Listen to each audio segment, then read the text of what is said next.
კახეთში ტურიზმისა და სოფლის მეურნეობის განვითარებისთვის მსოფლიო ბანკმა 12.5 მილიონი დოლარი გამოყო.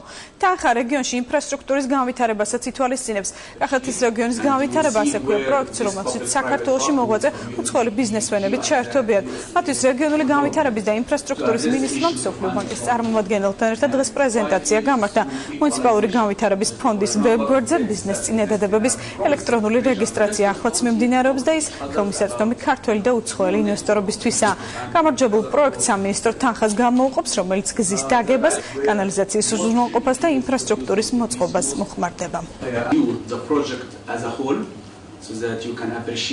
შეექმნას პირობები იმისა, რომ განახორციელონ ინვესტიციები და ამ შემთხვევაში სახელმწიფო და მსოფლიო ბანკი იღებს ვალდებულებას კომუნიკაციური საკითხები დაულაგოს, არის გზა, წყალი და ასე შემდეგ, ბულვარი მოაწყონ. საუბარია მცირე და საშუალო ბიზნესზე, საუბარია შატოების აშენებაზე, ასევე პატარა მარნების, სასტუმროების და ასე შემდეგ.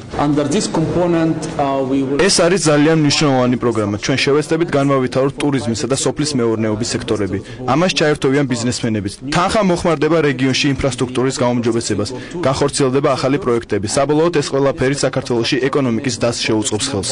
სახელმწიფო ძალიან დიდ ნაბიჯს აკეთებს, შემოხვედს ბიზნესმენებთან, რომ ბიზნესის წარმოება იყოს უფრო ეფექტური, ის თანხები მიმართული წავიდეს საწარმოში.